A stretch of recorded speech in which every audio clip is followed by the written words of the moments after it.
लोग, समांतर माध्य हुआ, समझ में आया कुछ? किए अपन ने एक्सरसाइज? तो उम्मीद है आप लोगों ने किया होगा। तो अब अपन उसके आगे बढ़ते हैं। हमने पिछली बार डिस्कस किया था इसको, इसके पिछले वीडियो में ही, कि हमको योग निकालना सीखना है। जो समांतर श्रेणी दी हुई है उसमें जो संख्याएं दी हैं उनका योग निकालना है। ठीक है, तो अब योग निकालने के लिए क्या होगा? एक तो सबसे सीधा है, सबको जोड़ते जाओ और जो आंसर आए वो योग। ठीक है, पर जोड़ेंगे भी हम किसको? मान लो अपन को प्राकृत संख्याओं का योग निकालने बोले, तो प्राकृत संख्या कितनी है? वो तो अनंत है। तो अनंत का योग कैसे निकालेंगे? तो अपन तो शॉर्टकट में आंसर दे सकते हैं, योग का अनंत संख्याओं का योग क्या होगा? वो भी अनंत होगा। ये तो एक बात हुई। अब मान लो आपको ऐसा दिया है 1 2 3, यहाँ से फिर 50 तक है ना। अब इनका योग निकालना है। किसका निकालना है? इसका योग निकालना।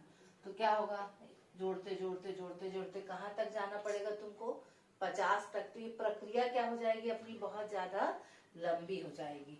तो इसके लिए हमको किसका सूत्र की जरूरत है? योग के सूत्र की। ठीक है, तो अब पहले तो आप योग का सूत्र निकालने की विधि को समझ लीजिए। किसी भी सूत्र को अगर आपको याद रखना है तो उसके सबसे आसान तरीका होता है कि हम ये देख लें कि वो कैसे निकाला जाता है। यदि उसको निकालने की विधि हमको आ गई तो वो सूत्र अपने आप हमारे दिमाग में फ्रेम हो जाता है। ठीक है, तो पहले अपन देखें कि वो सूत्र हमको मिलता कैसे है। ठीक, तो अपन श्रृंखला जो लिखते, समांतर श्रेणी कैसे लिखते हैं? कोई भी लिखते हैं तो अपन प्रथम पद प्लस सर्वांतर, फिर द्वितीय पद, तृतीय पद, जो भी बोलते जाओगे ऐसे। मान लो कहाँ पद तक है? n पद तक। कितने पद तक है? n। तो ये हो जाएगा a plus n minus 1 into d. ये हो गई n पद तक समांतर श्रेणी। ठीक है, अब तुमको इनका क्या निकालना? मान लो अपन को इसकी 3 का योग निकालना। कितने पदों का योग निकालना? 3 पदों का। बहुत आसान है, 1 2 और ये 3 लिख सकते हैं। a प्लस डी और a प्लस 2d। इनको बीच में क्या डालना? हमको प्लस, योग मिल जाए। अब S3 फिर अपन लिखते हैं और अब क्या करेंगे? पलट कर लिखेंगे। मतलब पीछे वाली संख्या को यहाँ, फिर इसको, फिर उसको। मतलब आगे की संख्या को पीछे और पीछे की संख्या को आगे कर लेंगे। ठीक, कोई फर्क नहीं पड़ेगा। जैसे आप लोग को पता है कि जो योग होता है वो क्रम विनिमय नियम का पालन करता है। क्रम विनिमय नियम क्या है? क्रम विनिमय नियम ये कहता है कि जगह बदलने से मान में परिवर्तन नहीं होता। बट याद रखिएगा ये सिर्फ योग के लिए होता है और गुणनफल के लिए होता है। ठीक है, जैसे अपन कर देंगे 2 प्लस 3 प्लस 5, तो कितना हो जाएगा? 5 और 5 10। आप इसको 3 2 और 5 करोगे तब भी 10 मिलेगा। 2 5 और 3 करोगे तब भी 10। माने इनकी जगह आप कुछ भी कर दोगे, हर बार आंसर आपको वही मिलेगा। ठीक, ये कहलाता है क्रम विनिमय नियम। क्रम बदलने से मान में परिवर्तन नहीं होता। क्लियर हुआ? अब अपन वापस यहाँ पर आते हैं तो अपन उस हिसाब से इसको पहले लिखेंगे, है ना। a plus 2d plus a plus D और प्लस a। अब देखो एक समीकरण ये हो गया और एक समीकरण अपना ये हो गया। अब हम इन दोनों को क्या करेंगे? ऐड कर देंगे। इन दोनों को क्या करेंगे? अपन जोड़ देंगे। तो ये भी जुड़ेगा, ये भी जुड़ेगा और ये भी। देखो ये इसकी दूसरी है ना, ये तीसरी और ये पहली संख्या। ठीक है, तो कैसे जुड़ेंगे? S3 और S3 तो कितना हो जाएगा? 2S3। अपन करे है ना विलोपन विधि, पढ़े है ना, तो उसमें क्या होता है? जो जिसके नीचे है वो उसी से जुड़ता है और इसी से घटता है। तो इन दोनों को अपन ऐसे लिख लेंगे, a प्लस 2d। ठीक है, ये लिखेंगे तो a plus D plus a plus D लिख लेंगे। लास्ट का लिखेंगे तो a plus 2d plus a। ठीक, अब इसको खोलेंगे ब्रैकेट। ये तो 2s3 है, ये कितना हो गया? देखो a प्लस a हो गया 2a प्लस 2d। पर कितना हो गया 2a प्लस 2d, और यहाँ पर क्या हो गया 2a प्लस 2d। यहाँ पर आया देखिए 2s3 equal to 2a plus 2d, 2a plus 2d और 2a प्लस 2d। अभी 2a plus 2d, 2a plus 2d, 2a plus 2d कितनी बार आ गया आपका 3 बार। तो ये हो गया 2s3 बराबर 3 टाइम्स 2a प्लस 2d। ठीक है, अब ये 2 नीचे जाएगा तो s3 इक्वल टू 3/2, ये हो जाएगा 2a। 2 को हम लिख सकते हैं 3 माइनस 1 इंटू डी, लिख सकते हैं, कोई दिक्कत है इसमें, इतना तो कर सकते हैं ना अपन। तो ये आ गया, देखो 3 संख्याओं का योग अगर अपन निकालेंगे तो ये निकलेगा। क्लियर हुआ। आप इसी तरह मान लो हमको 4 संख्याओं का लेना है, कितनी संख्याओं का अपने को लेना है 4 का। उसको कैसे करेंगे अपन, देखो S4 तो a plus d plus a plus 2d plus a plus 3d, 4 संख्या का लेना है ना। अब अपन फिर वही करेंगे, पलट के लिखो S4 इक्वल टू, उसको उधर से लाएंगे तो यहाँ इसके नीचे हो जाएगा a प्लस 3d, इसके नीचे होगा a प्लस 2d, इसके नीचे होगा a प्लस d और लास्ट वाले के नीचे होगा a। ठीक, अब फिर वही करेंगे अपन, दोनों को ऐड कर दिए तो 2s4, इनको करेंगे तो देखो a प्लस 3d। ठीक है, यहाँ पे करेंगे तो a plus d plus a plus 2d। ठीक, फिर ये हो गया a plus 2d plus a plus d। ठीक, और ये चौथा यहाँ लिख रही हूं मैं a plus 3d plus a। आया समझ में। अब ये तो दोनों देखो 2s4 हो गए, यहाँ सॉल्व करेंगे तो देखो 2a प्लस 3d, यहाँ भी a और a 2a, d और 2d कितना हो गया 3d।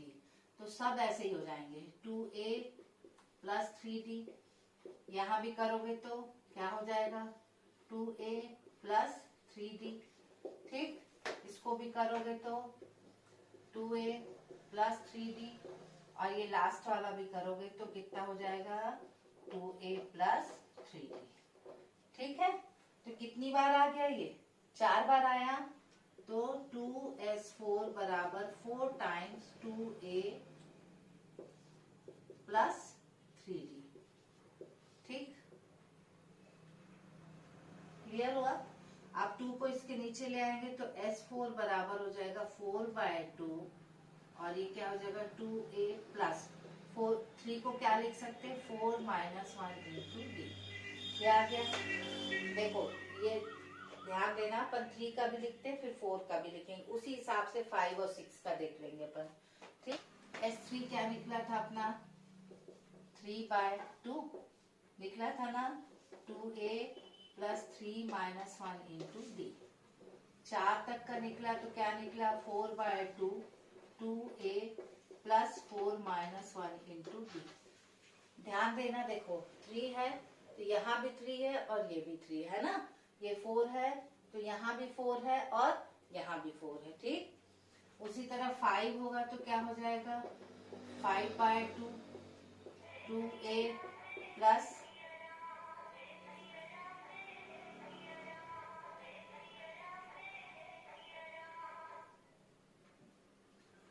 S5 क्या हो जाएगा 5/2, 2a plus 5 minus 1 into d, ये S5 हो जाएगा। ठीक, इसी तरह से अगर अपन बढ़ाते जाएंगे तो Sn कैसे मिलेगा, यहाँ से Sn क्या मिल जाएगा, देखो n/2, 2a plus n minus 1 into D, जो यहाँ है वही यहाँ देखो।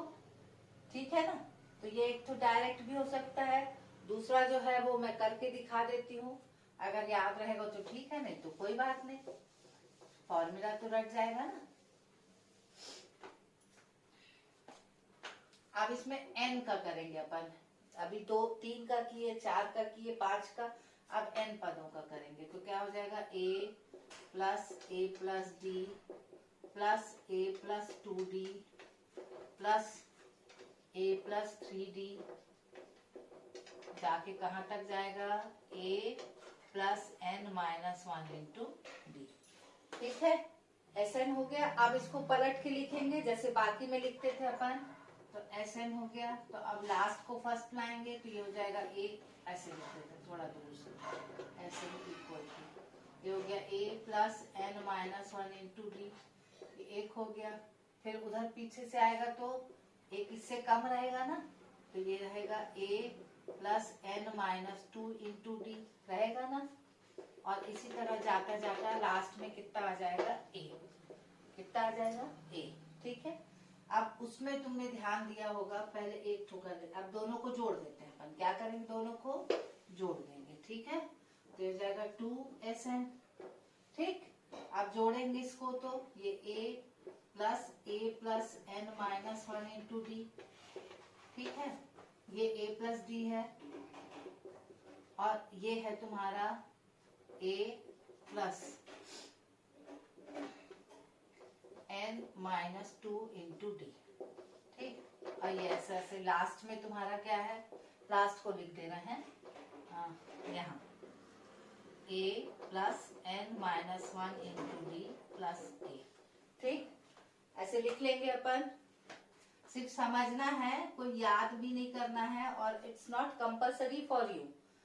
क्योंकि हमारे टीचर ने हमें इस ढंग से पढ़ाया और समझाया, उसका रिजल्ट ये है कि आज भी मुझे ये चीजें याद हैं। तो मैं चाहती हूँ कि जो मेरे शिक्षक ने मुझे दिया वो मैं आप तक पहुँचाऊं। बाकी ये आपकी मर्जी है, आप चाहें तो इसे रखिए, नहीं चाहें तो डिलीट मार दीजिए। सिंपल है ना। चलिए, तो फिर अपन यहाँ फिर आते हैं वापस। a प्लस ए हो गया 2a plus n minus 1 into D हो गया। अब इसको देखो, a और a, तो ये तो हो गया 2a। ठीक है, यहाँ पे देखो ये है n माइनस 2d और ये है d। इसको अपन अलग से करके देख लेते हैं। d है और ये n minus 2 into D. d और d अगर हम बाहर निकाल दें तो यहाँ बचेगा 1 और यहाँ बचेगा n माइनस 2। ठीक है, तो माइनस 2 और प्लस 1 कितना हो जाएगा, माइनस 1 हो जाएगा। तो ये क्या हो जाएगा आपका n माइनस 1 इंटू डी। तो इसकी वैल्यू क्या हो जाएगी, n माइनस 1 इंटू डी। याद रहेगा। ठीक, इसलिए अलग से इसको समझा दी हूँ।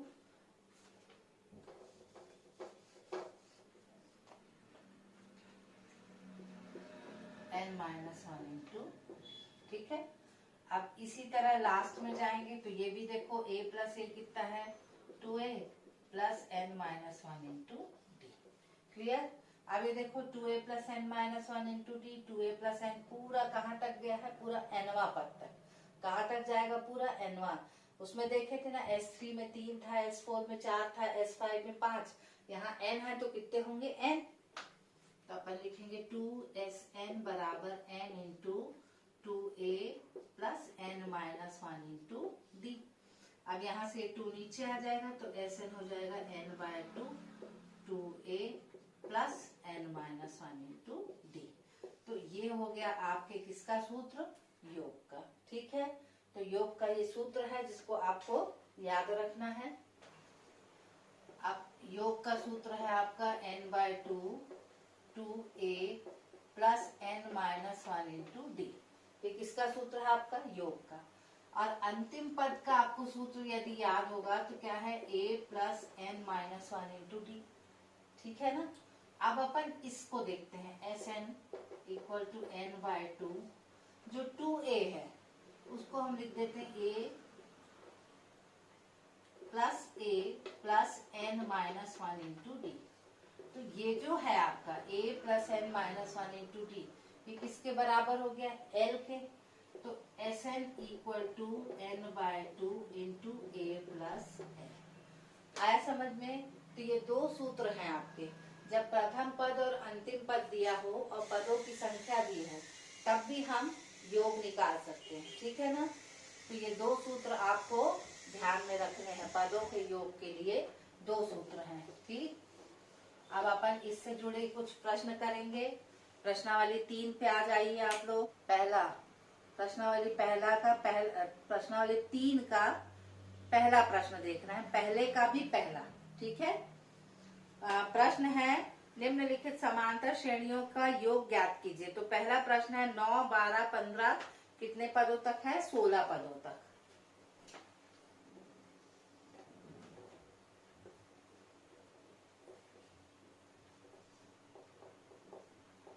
9, 12, 15 ये कितने पदों तक है? 16 पदों तक। ठीक है। ये है आपका प्रश्न। क्या निकालना है आपको? योग निकालना है। तो सबसे पहले देखो प्रथम पद क्या है? 9। डी निकालना है, पहले बता चुकी हूं मैं, द्वितीय पद माइनस प्रथम पद। ठीक है। तो डी बराबर द्वितीय पद क्या है? 12, प्रथम पद क्या है? 9। तो 12 में से 9 गया, कितना बचा? 3 बचा। तो डी का मान कितना आ गया? 3। तो ए है आपका 9, डी है आपका 3। अब देखो कितने पद का योग निकालना है? 16। तो कितना पूछ रहा है ना, उसका जो आंसर आएगा वो क्या होता है? एन। कितने पद का योग निकालना? तो 16 पद का। तो एन बराबर क्या हो गया आपका? 16। ये तीनों चीज आपके पास आ गई। अब तुम्हारे पास सूत्र क्या है? एस एन बराबर क्या है? देखो n/2 2a plus n-1 into d. ये है अपना योग का सूत्र। अब देखो अपने पास क्या क्या है? पदों की संख्या है, हाँ है। प्रथम पद है, हाँ है। सर्वांतर है, हाँ है। तीनों चीज है। अपन यहाँ पर डालकर इसको आसानी से हल कर सकते हैं। ठीक। तो Sn बराबर पदों की संख्या कितनी है? 16/2। 2 गुणित प्रथम पद कितना है? देखो 9। पदों की संख्या 16 माइनस 1। सर्वांतर कितना दिया है? 3। सिर्फ मान रखना है आपको। ठीक। इसके अलावा कुछ नहीं। देखो तीनों निकाल के बताया है मैंने आपको। श्रृंखला से ही जो सबसे पहले लिखा रहता है वो होता है प्रथम पद। डी निकालना है तो द्वितीय पद माइनस प्रथम पद, निकल जाता है डी। इसके बाद पदों की संख्या, तो कितने पद तक दिया है यहाँ पे? देखो 16 पदों दिखा है ना, तो वही मान होता है किसका? एन का। ये एन हो गया। अब सूत्र लिखा अपन ने, तो यहाँ पे सबसे बड़ा जो वो है आपके लिए जरूरी है कि आपको ये सूत्र कंठस्थ होना चाहिए। अगर ये सूत्र आपको याद है तो फिर आपके लिए हल करना इतना भी कठिन नहीं होगा। ठीक है। अब अपन एस एन करें। यहाँ से काटने 2 एकम 2, 2 अट्ठे 16, तो ये हो गया 8। अब ये 9 दूनी 18, 16 में से 1 गया तो हो गया 15 गुणित 3। ये हो गया 8, 18, 15 तिया 45। ठीक है। अब अपन जोड़ देंगे 8। ये कितना हो गया? देखो 8 5 13, हासिल आया 1, 4 और 1 5 और 1 कितना हो गया? 6। तो 8 गुणित 63 कर लो भाई। 63 गुणित 8 करो। 8 तिया 24, 8 6 48, 49 और 1 50। तो कितना आ गया? 504। ठीक है ना। 24 2 8 6 48 49 50 504। क्लियर हुआ? आया समझ में? जो श्रृंखला लिखी है उसमें सबसे पहले जो लिखी रहती है वो होता है ए का मान, डी का मान निकालते हैं द्वितीय पद माइनस प्रथम पद, तो डी निकल जाता है। पदों की संख्या जो ये अंतिम में लिखा रहता है कितने पदों तक, तो यहाँ लिखा है ना 16 पदों तक, तो वो जो n है वो क्या हो जाएगा? 16। ठीक है। अब Sn का सूत्र डाल देंगे अपन और Sn में मान रख के फिर हल करेंगे तो आपका आंसर आ जाएगा। ठीक। आया समझ में? तो ये तो बहुत सरल था, इसमें ज्यादा दिक्कत नहीं थी। चौथा प्रश्न देख लीजिए, थोड़ा सा अलग है तो उसमें शायद अपने को कुछ दिक्कत हो। इसी का चौथा प्रश्न है 1/15, 1/12, 1/10। ठीक है। इसके कहाँ तक निकालना है आपको? 11 पदों तक। कितने पदों तक निकालना है? 11। ठीक। तो देखो प्रथम पद तो हो गया 1/15, बताया था मैंने। ठीक है। अब n भी लिख लो यहाँ, n बराबर हो गया 11, तो ये n मिल गया और आपको मिल गया a। ठीक। अब आते हैं अपन d पे। d क्या होता है अपने को पता है, द्वितीय पद माइनस प्रथम पद होता है ना। चलिए डी। अब द्वितीय पद कितना है देखो 1/12। प्रथम पद कितना है 1/15। ठीक है, तो अपन क्या करेंगे देखो सीधा सीधा कर दो। 12 गुणित 15 नीचे रहने दो, 15 को इधर -12। तो डी कितना हो जाएगा देखो 15 में से 12 गया तो 3 और ये 12 गुणित 15 तो ये 3 5 हो गया, 12 पंचे 60। तो कितना आ गया 1/60। ठीक है, किसका मान आ गया आपका डी का।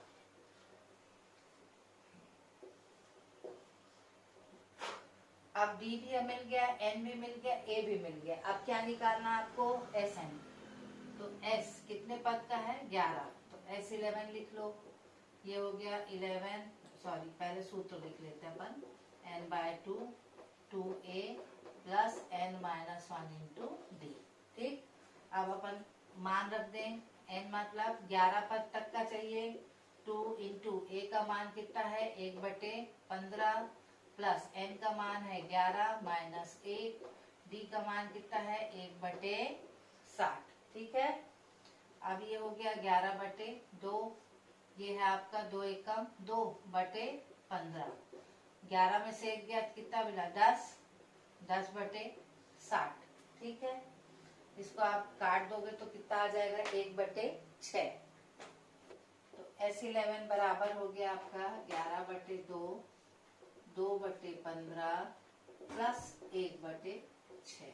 ठीक है, अब अपन S11 बराबर 11/2 यहाँ हल करते हैं तो ये सीधा लिखते हैं अपन 15 गुणे 6। इसको यहाँ कर दे तो 6 दूनी 12 प्लस 1 नहीं प्लस 15 होगा, हाँ प्लस 15। ठीक है, S11 11/2 15 और 12 कितना हो गया 27 होगा। तो ये हो गया 27/15 गुणित 6। ठीक है, 3 के पहाड़े में आएगा 5 3 5 15 और 3 नाम 27। ठीक है, तो अब और कटेगा क्या देखो 3 दूनी 6 3 तिया 9 कट गया। तो S11 क्या आ जाएगा देखो 11 तिया 35, 2 दूनी 4 और 4 पंचे 20। तो S11 कितना आ गया आपका 33/20। ये आ गया आपका। आया समझ में। ये थोड़ा सा बटे में है इसलिए हो सकता है थोड़ी सी कंफ्यूजन हो जाती है कभी कभी। तो यहाँ पे कंफ्यूजन की स्थिति सिर्फ कहाँ आती है लघुत्तम निकालते समय इस हिस्से में। तो यहाँ पे अगर नहीं बनता है तो कुछ नहीं करो, नीचे नीचे का गुणा कर दो, इस तरफ वाली संख्या को इधर ले जाओ और 12 को उधर ले जाओ। ठीक है, वैसे ही अपन ने यहाँ पर भी किया। देखो 15 गुणित 6 नीचे कर दिया, 6 को यहाँ ले गए और 15 को यहाँ। तो 6 दूनी 12 और 15 एकम 15। ठीक, तो यहाँ पे भी वही किया और वहां पर भी वही किया। ठीक, आया समझ में। तो इसका आंसर आ गया 33/20। क्लियर है कि एक बार और बताऊं। चलिए, ए तो पता है, एन कितने पद हैं तो 11, डी को दिया द्वितीय पद माइनस प्रथम पद। द्वितीय पद का मान है 1/12, प्रथम पद है 1/15। यहाँ 12 गुणित 15 हो गया, ये 15 माइनस 12 तो कितना बच गया 3/12 गुणित 15। ठीक है, तो अब 3 पंचे 15 हो गया, तो ये 12 पंचे 60। तो डी का मान हो गया 1/60। अब एस एन में फॉर्मूले में रखा, एन की जगह 11, ए की जगह 1/15, एन है 11 माइनस 1, डी का मान है 1/60। 11 में से 1 गया 10, 2 एकम 2 आ गया। फिर यहाँ पर भी वही है, देखो लघुत्तम में 15 गुणित 6, 6 को इधर किया, 6 दूनी 12, 15 एकम 15, 15 12 27 बटे 15 गुणित 6। ठीक है, अब ये काट पीट के देख लो, पहाड़ा पढ़ लो। ठीक, तो 3 5 15 और 3 नाम 27। फिर इससे काट दिया तो 3 दूनी 6 और 3 तिया 9, 3 गुणित 11 तो 11 तिया 33, 5 दूनी 10 और 10 दूनी 20। ठीक, आया समझ में। तो ये आ गया आपका 33/20। ठीक, अब इसका तीसरा प्रश्न देख लेते हैं अपन। समांतर श्रेणी 24, 21, 18 के कितने पद लिए जाएं ताकि उनका योग 78 हो। अब देखो यहाँ पे श्रेणी दी है आपको 24, 21, 18।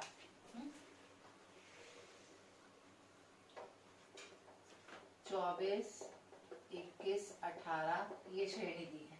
अब इसमें क्या प्रश्न पूछा, कितने पद लिए जाएं। कितने पद मतलब तुमको n नहीं पता है, n नहीं मालूम है अपन को, कि इसका योग 78 हो जाए, कि इसका योग 78 हो जाए। मतलब वो कह रहा है कि जो योग है वो कितना है आपका 78। आपको श्रेणी दी है, n नहीं पता, योग कितना दिया है 78। ठीक, अब सबसे पहले तो पहला पद है तो आंख बंद करके उसको लिख लो, प्रथम पद। ठीक, अब बारी आती डी की, तो डी वही है, द्वितीय पद माइनस प्रथम पद। डी द्वितीय पद कितना है 21 माइनस प्रथम कितना 28, तो कितना आ गया -7।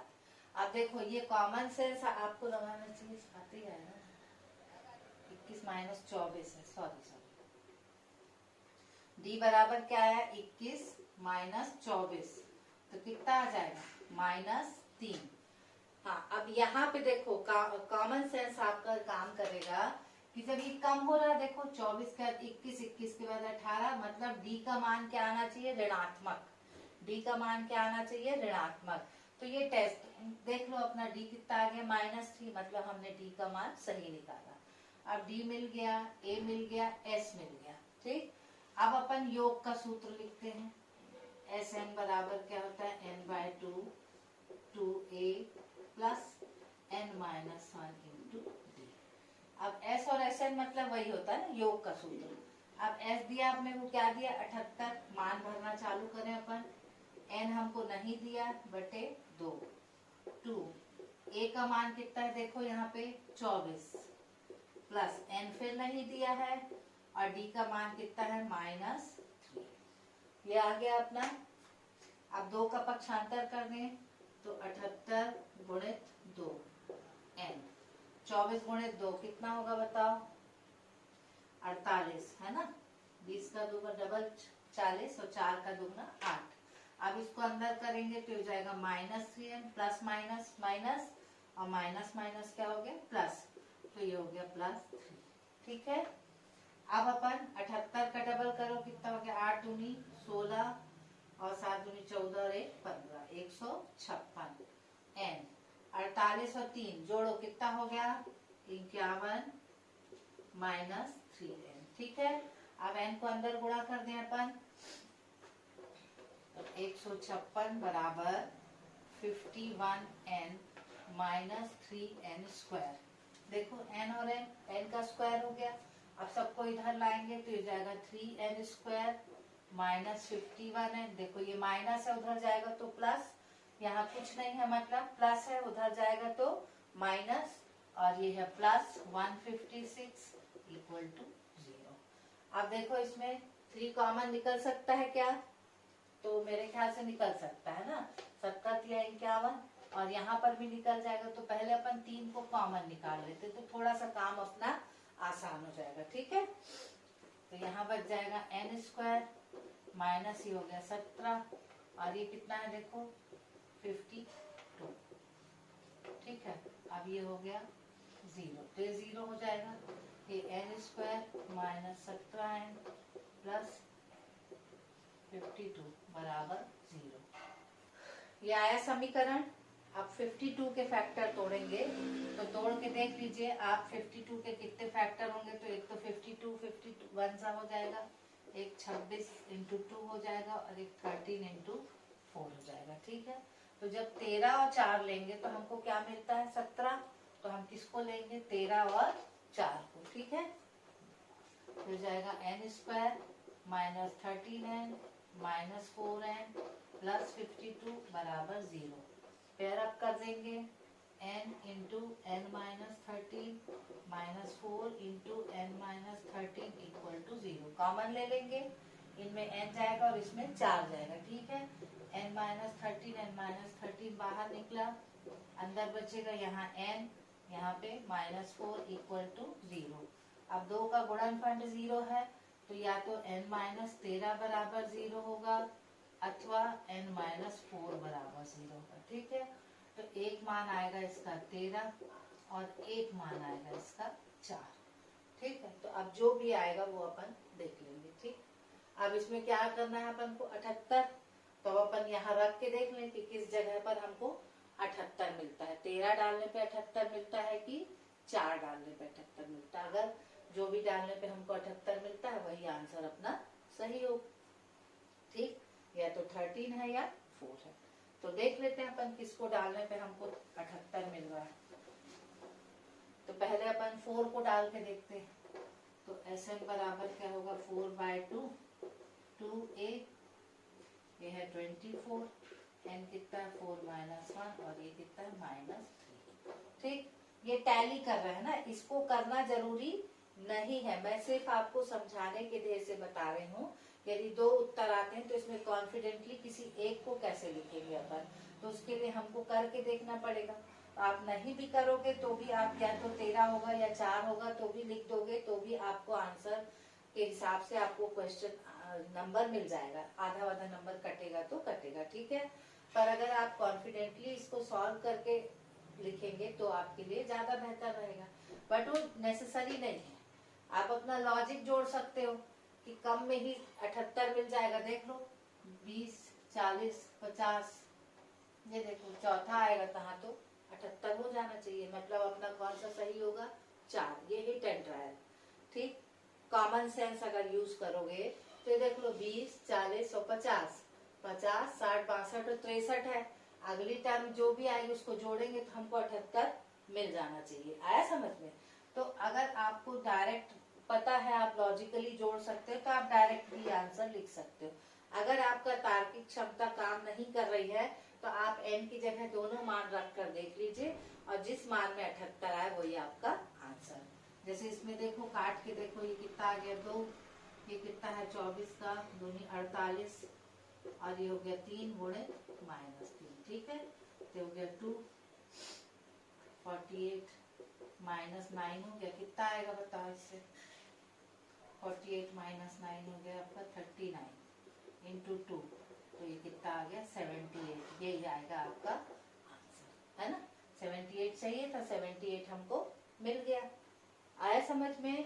तो n = 4 रहेगा आपका आंसर। क्या रहेगा आपका आंसर? n = 4। आंसर तो 2 आए हैं, 13 आए हैं और 4 आए, दोनों में से कोई एक ही सही हो सकता है। ऐसा तो नहीं होता कि 4 संख्याओं का योग भी 78 हो और 13 संख्याओं का योग भी 78 हो। दो एक से योग तो पॉसिबल नहीं है एक संख्या में, ठीक है ना। आ रहा समझ में? तो अपन ने 4 डाल के देखा तो अपन को आंसर 78 मिला, इसलिए सही आंसर क्या होगा 4। तो आप अपनी तर्क क्षमता से भी उसको निकाल सकते हैं, और तर्क क्षमता यदि काम नहीं करती तो आप सूत्र, ये वाले सूत्र में इस पक्ष पे आंसर लिखिए, तो आपको यहाँ का 78 आना चाहिए। आ गया तो सही है, नहीं आया तो दूसरा होगा। ठीक, आया समझ में? तो ये 3 गणित थे, बाकी अब अपन अगली क्लास में देखेंगे, ठीक है।